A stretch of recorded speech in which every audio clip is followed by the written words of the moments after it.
왔습니다. 오늘은 성탄 주일입니다. 비록 눈은 지금 내리진 않지만 그래도 우리가 주변에 눈이 많이 와 있기 때문에 그래도 화이트 크리스마스잖아요.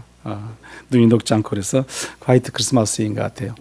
우리가 서로 한번 같이 오늘 이 시간 인사하겠습니다. 축복합니다. 감사합니다. 고맙습니다. 인사하시죠. 잘 될 줄 믿습니다. 잘 되고 있습니다. 더 잘 됩니다. 아멘. 우리 한 번 더 인사하겠습니다. 기쁜 성탄절 되시기 바랍니다. 한 번 더 인사하시죠. 메리 크리스마스. 네, 고맙습니다.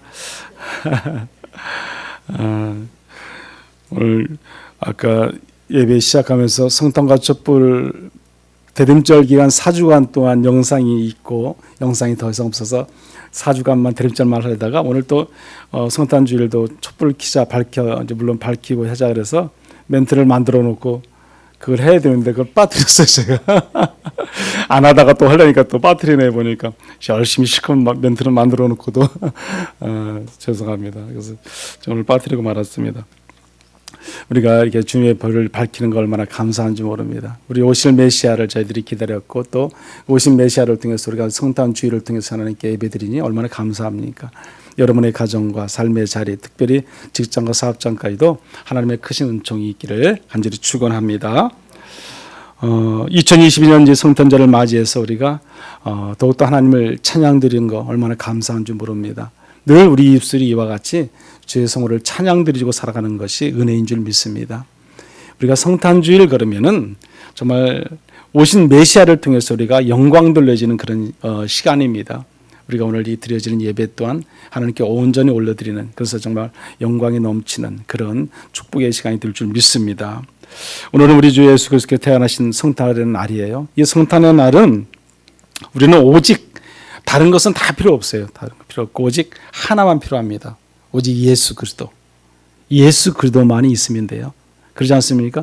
그 무엇이 뭐가 필요하겠습니까? 오직 이 성탄절은 오직 예수 그리스도만이 주인공이 되어야 됩니다.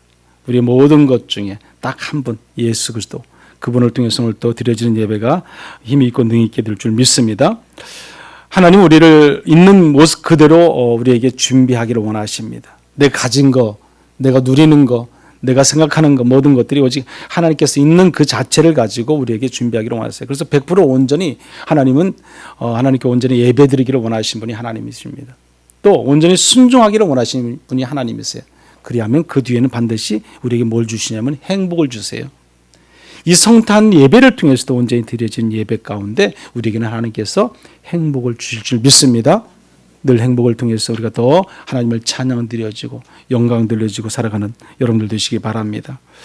저는 성탄절 되면 늘 가슴 아프게 생각하는 것들이 있어요. 여러분도 마찬가지겠지만 우리가 오늘날 요즘 보면은 성탄절 그러면은 우리보다 더 막 기뻐하고 뛰어다니고 더 이렇게 막 몰려다니고 더 좋아하는 사람들이 있잖아요. 어제도 밤에 뉴스를 잠깐 이렇게 보게 되니까 그동안 코로나로 주춤했던 명동거리가 또 활기가 차 있더라고 보니까요. 그래서 많은 사람들이 명동에 또 나와 있고 또 돌아다니기도 하고 또 먹거리들 찾아다니기도 하고 그렇게 또 남녀 또 젊은 사람들이 이렇게 돌아다니는 걸 보았어요.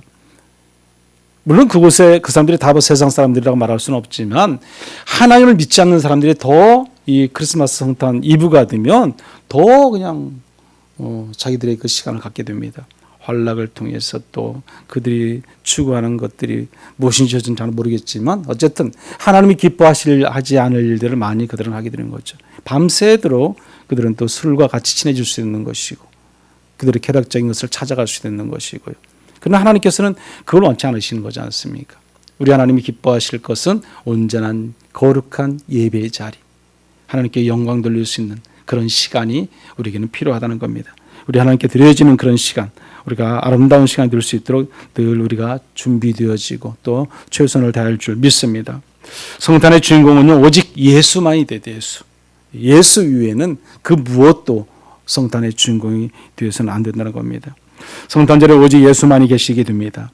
성탄절 예배는 그래서 온전히 하나님께 우리가 기쁨으로 감사함으로 드려져야 하는 것입니다. 이 성탄절에는 예수님의 자리를 빼앗아 버리는 그런 것들이 있으면 안 돼요.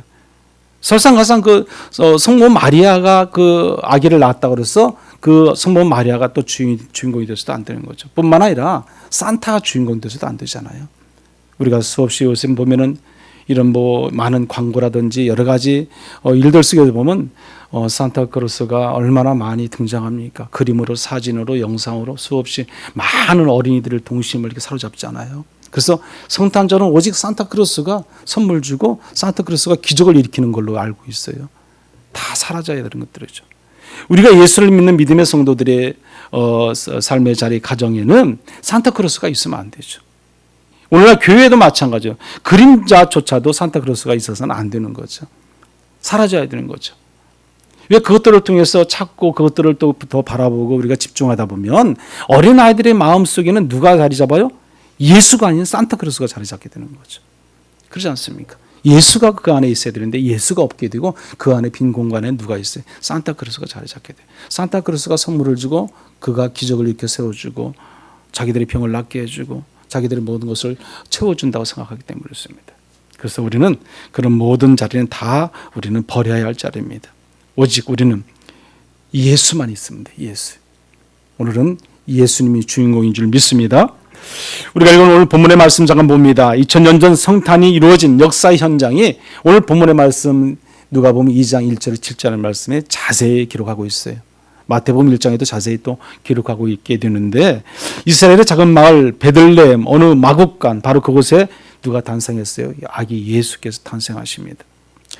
이 베들레헴은요 히브리어로 그 베트라고 그래요. 그 하우스예요. 집이에요. 바로 베트가 베들레헴이. 근데 베들이 근데 렘이라는 것은 이제 빵이라는 뜻이에요. 빵. 그래서 오늘날 말하면 떡집이다. 빵집. 그래서 베들레헴이라는 이런 그 뜻은 빵집이라는 그 뜻을 가지고 있어요. 우리 한국 그들의 말을 하면 떡집이죠. 떡집.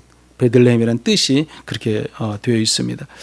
근데 이 예수 그리스도께서는 떡집에서 어때요? 생명의 떡으로 바뀌잖아요. 생명의 떡. 살 수 있는 영생의 떡으로 바뀌어지는 것을 볼 수 있습니다. 오늘 본문의 1절 말씀 보면 이렇게 기록하고 있어요. 우리 한번 같이 읽어볼까요? 1절 말씀. 그때에 가이사 아구스도가 영을 내려 천하로 다 호적하라 하였으니 아멘. 가이사 아구스도는 그때 당시 로마 제국의 초대 황제였어요. 황제. 그 본명이 뭐냐면 옥타비아누스라는 사람입니다. 근데 그가 황제로서 뭘 지금 명령을 하냐면 천하에 다 호적을 하라. 호적. 다 자기의 고향에 내려가서 호적을 다시 등록해라. 지금 그것을 명한다는 것입니다. 그러면 어디에 살든 어느 곳에 있든 모든 사람은 다 어디로 가야 돼요? 그 본적으로 가야 되는 거죠. 고향 땅으로 가야 되는 것입니다. 오늘날 우리는 이제 요즘 시대는 아무 곳에서나 우리는 주민등록증을 새로 재발급할 수도 있고 새로 호적을 만들 수도 있고 그러지만 그때 당시는 자기가 살던 곳으로 갔어야죠. 우리도 예전에는 그랬잖아요. 저희도 자기의 고향에 가야만이 호적을 띄울 수도 있고 할 수도 있었어요. 지금하고는 또 다르죠. 그때 당시는 그랬다는 거죠. 그래서 모두가 갈 수밖에 없는 거죠. 근데 이 호적령을 내린 것은 이유가 뭐겠어요? 인구조사인데 그것도 하나의 세금 징수와 또 어떻게 보면 자기 정치적인 색깔이 농후한 거죠. 세금 징수도 더 많이 할 수도 있고 호적을 통해서 인구조사가 되면은 또 자기가 정치적인 면에서도 훨씬 도움이 많이 되기 때문에 이런 명령을 내리게 되는 것입니다. 그런데 이 호적령 때문에 어떤 일이 나고 있습니까? 여기 오늘 본문의 말씀 보면은 4절과 5절 말씀인데 한번 같이 읽어볼까요? 4, 5절 말씀. 요셉도 다윗의 집 족속이므로 갈릴리 나사렛 동네에서 유대를 향하여 베들레헴이라 하는 다윗의 동네로 그 약혼한 마리아와 함께 호적하러 올라가니 마리아가 이미 잉태하였더라. 아멘. 여기 보면은 당시 요셉과 마리아는 나사렛이라는 곳에 살고 있었어요. 나사렛이요. 여러분, 이 나사렛에서 이 호적을 하러 여기 베들레헴까지 온다는 것은 얼마나 긴 여행인지 몰라요. 145km 정도 돼요. 145km. 그러니까 나사렛에서 베들레헴까지 온다는 거리가 145km면은 우리가 여기서 지금 어디까지 가야 되나? 천안 넘게 지금 대전 가까이 갈 정도로까지 된다는 거죠. 여기서요. 그 먼 거리죠. 그때 차가 있었습니까? 뭐가 있었습니까? 걸어가야 되고, 그럼 몇 날 며칠을 막 가야 되는 그런 거리죠. 그런 거리. 근데 어떤 몸으로? 산모예요, 산모. 아이를 가진 몸으로 이렇게 갈 수밖에 없었다는 것입니다. 이 호정령으로 말미암아서 남쪽 유대 지방 그 베들레헴, 그 어떻게 보면 그 베들레헴이라는 것은요, 지금 그러니까 좀 그 지도적으로 좀 제가 말씀을 드리면 이 갈릴리라는 것은 어디냐면 여러분 잘 아시잖아요. 갈릴리가 어디예요? 호수. 갈릴리 호수가 있는데 갈릴리예요. 그러니까 이스라엘 지도가 길쭉하잖아요. 그럼 맨 위에 보면은 갈릴리 호수가 있어요. 갈릴리 호수에 쭉 타고 내려오면 어디가 있어요? 사해가 있잖아요. 사해가 넓은 사해가 또 있어요. 그 사해 옆에가 바로 어디냐면 베들레헴이에요. 여러분 베들레헴. 거기가 이제 요즘 나라로 말하면 요르단이죠.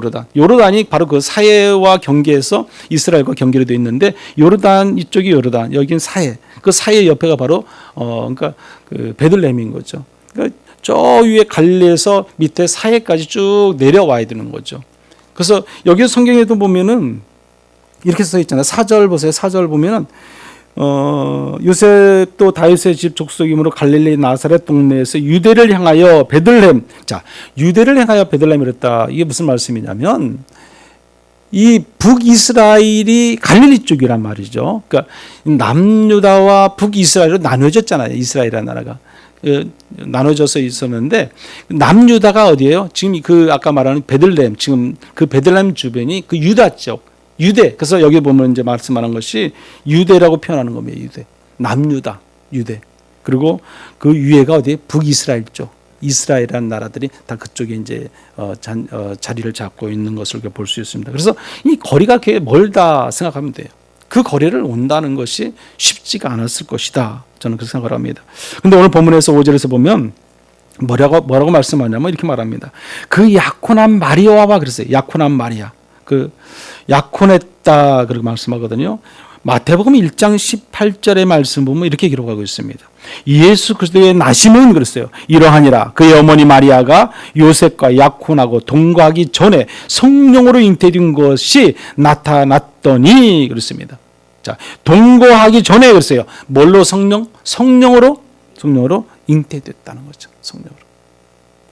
동거하기 전에 성령으로 잉태됐다 이렇게 말씀을 분명하고 있습니다. 그리고 마태복음 1장 25절에도 말씀 보면 이렇게 말합니다. 우리 한번 읽어볼까요? 25절 말씀. 아들을 낳기까지 동침하지 아니하더니 나음의 이름을 예수라 하니라. 아멘. 동침하지 아니했다 그랬습니다. 당시에요 유대인들은요 약혼 기간 중에 절대로 서로 간에 합방 쓰지 않았어요. 동침할 수 없었습니다. 그들은 온전히 순결을 지켰습니다. 그것을 지키지 않고 그것이 어떻게 그걸 사람들한테 알게 됐다 그러면 그들은 뭘로 죽었어요? 돌로 쳐서 맞아서 죽을 수밖에 없었어요. 그때 당시에 그들의 어떤 잘못되어진 부분이 있으면 반드시 돌로 그들은 죽을 수밖에 없습니다. 얼마나 무서운 그 형벌입니까? 요셉이 어떻게 보면 이제 약혼을 했지만 마리아를 볼 때 얼마나 황당했겠어요. 여러분 우리가 입장에서 생각해 보세요.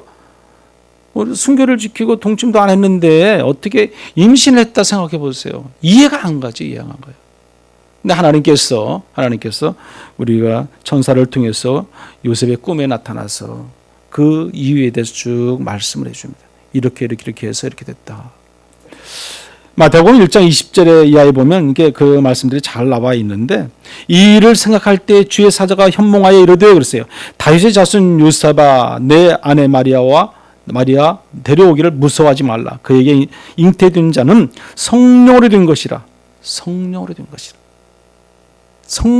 잉태됐다는 거 얼마나 중요한지 모릅니다. 여러분. 인간의 육적인 우리가 어떤 동침을 통해서 들은 것이 아니라 성령의 잉태를 통해서 누가 나신다? 예수가 나신다는 겁니다. 유대인 율법으로는 반드시 그냥 동침해서 아이를 베고 또 낳게 되고 그러면 돌로 맞아 죽을 수밖에 없었지만 성령의 잉태를 통해서 또 아기 예수가 나게 되신다는 사실이에요. 마태복음 1장 24절에 보면은 이렇게 말을 합니다.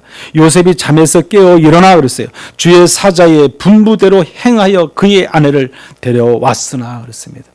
온전히 요셉은 뭐했다? 순종했다는 겁니다. 천사의 말하는 대로 그대로 따랐어요. 믿었어요. 그게 바로 믿음입니다. 근데 그 믿음은 뭘로 지켜요? 순종으로 지키는 거예요. 우리가 온전한 믿음, 온전한 신앙을 가지려면요, 우리는 순종의 자리로 가야 돼요. 순종에. 100% 순종의 깊은 자리에 나아가게 되면 그 사람은 뭐가 있다? 믿음이 있다 보시면 됩니다. 내가 순종하지 못하면 그것은 믿음이 약하다 보시면 돼요. 6절 7절의 말씀 속에서 보면은 여기 이렇게 말씀합니다. 여기 첫 7절에도 보면 첫 아들을 낳아 그랬어요. 첫 아들을 낳았다는 거죠. 그러면 그 뒤에 또 뭐예요? 자녀들이 또 있다는 것을 우리가 추측할 수 있지 않습니까? 더 자녀가 있다는 것을 알 수 있는 것이죠. 여기 보면 강보라는 말이 나옵니다. 이 강보란 것이 뭐겠어요? 어떤 우리가 말로 말하면 예전에 어머니들이 아이를 얻고 다닐 포대기를 말하는 거죠. 포대기. 구유란 말이 또 나와요. 이 구유란 것은 뭐겠어요? 우리가 뭐 말구유 그러면 이제 그 먹이를 동물들이 먹을 수 있는 그런 구유, 말구유통이 있지 않습니까? 통. 요즘도 뭐 통이 있죠. 요즘도 뭐 없겠습니까? 옛날 같이 나무로 된 통은 아닐지라도 요즘도 다 개도 마찬가지고 다 밥그릇이 있잖아요. 모든 동물들 밥그릇이 있듯이. 그게 구유죠, 구유. 그렇지만 그때 말구유라는 것은 큰 말구유 통이 있었기 때문에 그곳에 구유에서 나셨다는 것이죠. 구유에 누이셨다 그런 뜻입니다. 방이 없었기 때문에 구유에 누울 수밖에 없었다. 이제 그런 말씀이에요. 이미 베들레헴 마국간 그곳에 바로 성탄 역사의 현장입니다. 이 사건의 성탄 이전에 이미 700년 전에 이미 미가 선지자가 예언했어요. 한번 읽어보시죠. 미가 5장 2절의 말씀입니다. 베들레헴 에브라다야 너는 유다 족속 중에 작을지라도 이스라엘을 다스릴 자가 내게로 나올 것이라. 그의 근본은 상구의 영원에 있느니라. 아멘. 이미 예언이 되어 있는 말씀이에요. 예수께서 나실 것을 말씀하셨습니다. 그러면 예수님이 굳이 마국간에 태어나신 이유가 과연 무엇일까? 왜 이 마국간에서 태어나야 하실까? 가장 핵심적인 이유는요. 낮고 천한 모습으로 인간의 모습으로 나시기 위해서 그 마국간에서 그 구유에서 나실 수밖에 없었다는 겁니다. 그 모든 것은 뭐예요? 우리를 구원하기 위해서. 그런데 본문은 여러 가지 이유를 가운데 특별히 어떤 이유를 지적하고 있느냐면요. 여기 보면은 여기 보세요. 7절 한번 보세요. 7절 말씀을 한번 더 읽어볼게요. 7절 말씀. 첫 아들을 낳아 강보로 싸서 구유에 누웠으니 이는 여관에 있을 곳이 없음이로라. 아멘. 여기 후미에 보면 여관이 없다고 말합니다. 여관이 없다. 잠잘 곳이 없다는 거죠. 아이를 낳을 곳이 없다는 거죠. 그래서 구유에 예수를 누이셨다는 것입니다. 방이 없었다는 겁니다.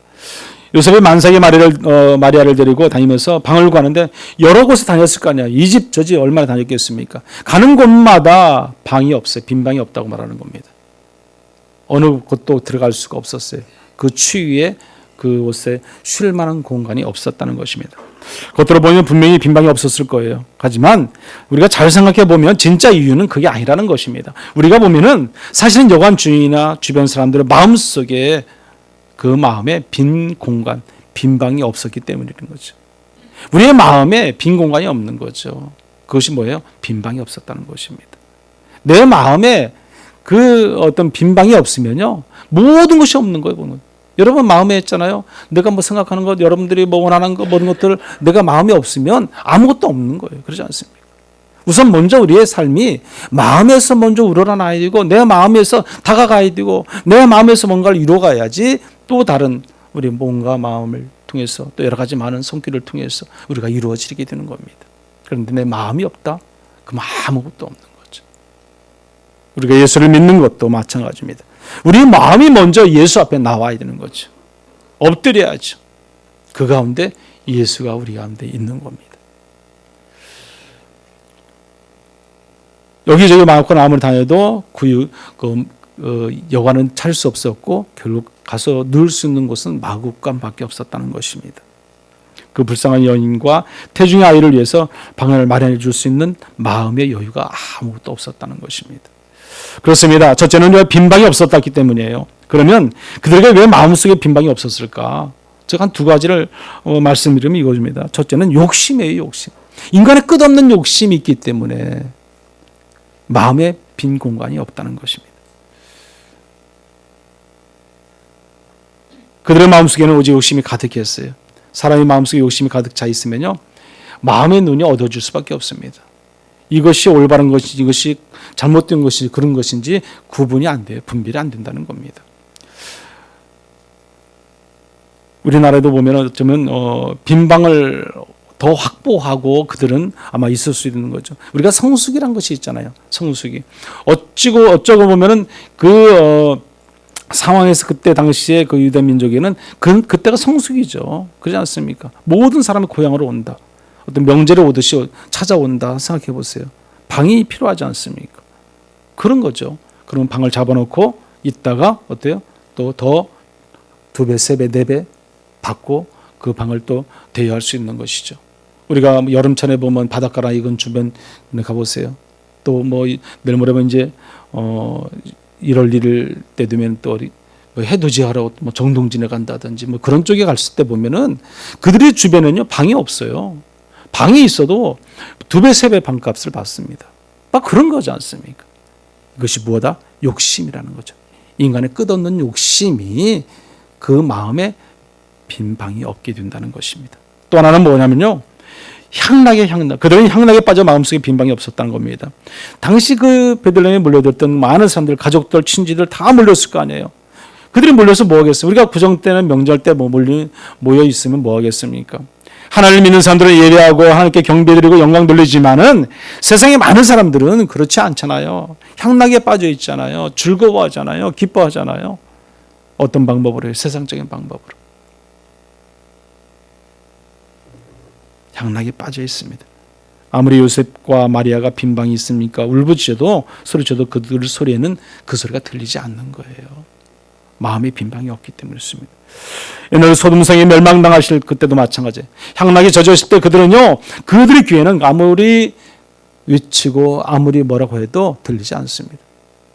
심지어 롯의 사위들조차도 어떻게 반응했습니까? 창세기 19장 14절에 보면 분명히 이렇게 말합니다. 그의 사위들은 농담으로 여겼다라 그랬어요. 그의 사위들이 농담으로 여겼다. 롯이 아무리 외치고 이제 멸망할까 빨리 너희들 나와. 거기 있으면 안 돼. 외쳐도요. 그걸 농담으로 받아들였어요. 농담으로. 향락에 젖어 살다 보면 그럴 수밖에 없습니다. 크리스마스가 무슨 뜻입니까? 예수 그리스도와 예배라는 뜻이거든요. 그러니까 크리스라는 것은 그리스도 예수잖아요. 그리스도. 마사. 그래서 이거 카톨릭으로 말하면 이제 미사인데 이제 미사라는 것은 예배라는 거예요. 예배드린다는 건데 그러니까 예수 그리스도께 경배드리는 날이라는 거죠. 크리스마스라는 것은 다른 게 아니에요. 예수 그리스도께 예배드리는 거예요. 경배드리는 거예요. 온전한 예배. 그 예배가 오늘 저와 여러분이 지금 드리고 있는 이 시간인 줄 믿습니다. 향락에 빠져서 우리가 살아갈 때가 아닌 거죠. 1년 중에 거리에 나와 가장 흥청거리는 사람이 많은 때가 바로 이 성탄절 이때예요. 이때. 가장 범죄도 많이 일어나고 잘못된 일도 많이 일어나는 때가 이때인 줄 압니다. 예수님의 이 빈방을 찾지 못하고 마구간에서 나서 했던 그 이유가 두 번째는 무엇일까요? 그것은요. 낮고 낮은 자의 모습으로 종으로 오시기 위함이라는 거예요. 아주 낮은 자의 모습으로 겸손한 자의 모습으로 오시기 위함이라는 사실입니다. 그래서 빌립보서 2장 6절 8절에 보면 이런 말씀이 있어요. 한번 같이 읽어보죠. 그는 근본 하나님의 본체시나 하나님과 동등됨을 취할 것으로 여기지 아니하시고 오히려 자기를 비워 종의 형체를 가지사 사람들과 같이 되셨고 사람의 모양으로 나타나사 자기를 낮추시고 죽기까지 복종하셨으니 곧 십자가에 죽으심이라. 아멘. 6절에 보면 그는 본체, 그 근본 하나님의 본체시라고 말씀합니다. 그럼 하나님과 동등하다는 거 여러분. 하나님과 다른 것이 아니 누가? 예수가 동등하신 본체의 하나님 예수 그리스도라는 사실입니다. 여기서 보면 그는 누구에게서 바로 예수 그리스도를 말씀하고 있습니다. 그래서 그는 완전한 하나님이시면서도 완전한 또 사람으로 이 땅에 육신을 입고 오신 분이 예수 그리스도이세요. 성육이 있으신 분이 예수 그리스도. 하나님이시면서 동시에 사람으로 오셨습니다. 이분이 누구예요? 예수 그리스도라는 사실입니다. 더 놀라운 사실은요, 사람으로 오시되 종의 모습으로 오셨다는 겁니다. 그래서 7절의 말씀 속에서 보면 오히려 자기를 비워 종의 형체를 가지사 사람들과 같이 되었고 사람들과 같이 되었다 말씀합니다. 자신에게 있는 영광을 다 포기하고 종의 모습으로 오신 분이 예수 그리스도예요. 이분이 바로 예수 그리스도. 여러분 믿으십니까? 아멘. 우리가 믿어야 되는 거죠. 그 예수 그리스도께서 오신 이유가 무엇인가요? 오늘 우리를 구원하기 위해서 오셨다는 거예요. 이 성탄절이라는 것은 우리가 죄 많은 죄로 죽기 때문에 죽어가는 영혼을 다시 살리시고 구원케 하기 위해서 예수 그리스도께서 오셨다는 사실입니다. 죄에서 구원입니다. 즉 인간의 구원을 위해서 하나님께서 친히 사람의 몸을 입고 이 땅에 오신 것이에요. 이게 바로 성탄이에요. 성탄. 예수님께서 이 땅에 오신 이유를 우리가 누가복음 4장에서 이렇게 말씀을 합니다. 누가복음 4장 보면은 18절에서 19절의 말씀 보면은 이렇게 말씀을 해요. 우리 같이 한번 읽어볼까요? 같이 읽어보겠습니다. 주의 성령이 내게 임하셨으니 이는 가난한 자에게 복음을 전하게 하시려고 내게 기름을 부으시고 나를 보내사 포로된 자에게 자유를 눈먼 자에게 다시 보게 함을 전파하며 눌린 자를 자유롭게 하고 주의 은혜의 해를 전파하게 하려 하심이라 하였더라. 아멘. 예수께서 이 땅에 오신 목적은 가난한 자에게 복음을 전파하게 오셨다는 거 말씀합니다. 예수께서 이 땅에 오신 목적은 또 포로된 자에게 자유를, 눈먼 자에게 앞을 보게 하며 오셨어요. 억압한 자를 또 눌린 자를 자유케 하게 오셨어요. 예수께서 이 땅에 오신 목적은 은혜의 해를 선포하시기 위해서 이 땅에 오셨다는 사실입니다. 사랑하는 여러분, 성탄절은요, 그래서 우리는 예수님의 탄생을 이야기하는 날이에요. 예수님의 탄생. 예수님께서 어떻게 이 땅에 오셨는가? 우리는 그것을 전하는 날이 성탄절이라는 거예요. 기쁨의 날이라는 거죠. 그러므로 오늘 우리가 할 일은요, 뭐예요? 오직 예수 그리스도를 전하는 거예요. 복음을 전하는 거예요. 동정녀 잉태로 오셨어요. 근데 성령의 잉태하심을 통해서 오셨다는 거예요. 인간의 육신을 통해서 오시지만 성령의 잉태를 통해서 예수 그리스도는 이 땅에 오셨다. 그리고 베들레헴에서 탄생하셨다. 베들레헴에서. 주님께서는 이미 미가엘 선지자가 700년 전에 이미 그 처녀의 잉태를 통해서 아들이 낳을 것이라는 것을 이미 예언했다는 것이 예언했다. 중요한 거죠. 그런데 그것의 이름이 바로 임마누엘이다. 임마누엘의 뜻이 무엇입니까? 하나님 우리와 함께 하신다는 뜻이. 우리와 함께 하시는 하나님. 또 예수께서 하나님의 아들로 오셨다는 거예요. 그 오신 것이 바로 메시아로 이 땅에 오셨다는 겁니다. 또 예수께서 구원자로 오셨다는 거죠. 구원자로. 우리의 죄를 사해 주기 위해서, 우리를 구원하기 위해서, 우리를 살리기 위해서, 생명을 넣기 위해서 오신 분이 예수라는 사실입니다. 우리는 그것을 전하는 거죠. 그게 바로 성탄이에요. 오늘 저와 여러분들은 예수님의 탄생을 이웃들에게 그리고 하나님을 알지 못하는 많은 땅 끝까지에 이르러서 그리스도의 복음을 전해야 되는 것이 우리에게 주어진 사명인 줄 믿습니다. 성탄의 기쁨을 나누는 것이죠. 그래야 예수 그리스도의 복음이 있게 되고 기쁨이 있게 되고 은혜가 있게 되는 줄 믿습니다. 그것이 오늘 우리가 해야 할 사명이에요. 여러분 마음에 낮고 천한 모습으로 오신 하나님의 거할 빈방을 마련하고 살아갈 줄 믿습니다. 우리는 예수 그리스도를 모실 준비를 해야 돼요. 모실 준비를 해야 돼요. 빈방이 없습니다가 아니라 우리 빈방이 있습니다. 우리는 외칠 수 있는 우리의 마음이 준비가 될 수 있어야 한다는 거죠. 그래야 우리가 그 성탄의 기쁨을 나눌 수 있습니다. 그래야 전할 수가 있습니다. 이 성탄의 가장 중요한 요점은 예수 그리스도예요. 예수 그리스도. 예수 그리스도 위에 그 무엇도 그 어느 것이 거기에 들어오면 안 되는 거죠. 오직 예수님만이 우리의 힘과 능력이 되고 은혜가 되실 줄 믿습니다. 세상의 욕심과 향락으로 세상의 일로 분주해서 마음속에 빈방이 없는 사람들이 되지 마시기 바랍니다. 오직 우리 주님께서 우리를 구원하시려고 낮고 천한 자의 모습으로 오신 그 예수 그리스도, 겸손한 왕으로 오신 예수 그리스도, 그 예수 그리스도를 온전히 모시고 우리가 늘 승리하며 살아가시길 바랍니다. 성탄의 기쁨과 즐거움을 온 세상에 널리 전하고 이 성탄의 날을 통해서 하나님께 온전히 영광 돌리고 살아가는 저와 여러분들 되시기를 간절히 축원합니다. 고마우신 하나님 감사합니다. 오늘 성탄 주일을 통해서 하나님께 나와 예배케 하시니 참으로 감사를 드립니다. 성탄절에 오직 예수님만을 우리가 믿고 의지하며 살아가는 믿음의 성도들 될 수 있도록 인도하여 주시옵소서. 오늘 이 자리는 오직 예수 그리스도만이 있는 줄 믿습니다. 우리의 죄를 위해서 구원하실 주님을 우리가 생각하며 날마다 믿음 안에서 승리하고 살아가는 저희들 다 될 수 있도록 인도하여 주시옵소서. 오늘 우리는 마음의 빈방을 준비하는 성도들 되게 하셔서 세상적인 욕심과 향락 속에 사로잡히지 않게 하시고 오직 주님과 더불어 늘 살아가는 믿음 있는 성도로 온전한 100% 순종을 통해서 온전한 믿음을 보유하고 소유하고 살아가는 우리 모두가 되도록 하나님 인도하여 주시옵소서. 가난한 자에게 복음을, 벌어둔 자에게 자유를, 눈먼 자에게 다시 보게 하므로 억압받는 자에게 자유를, 그리고 우리에게 은혜를 주시기 오신 예수님을 우리는 늘 믿고 따르고 순종하며 늘 감사하며 살아가는 우리 모든 성도가 될 수 있도록 하나님 인도하여 주옵소서. 예수님의 이름으로 기도드리옵나이다. 아멘.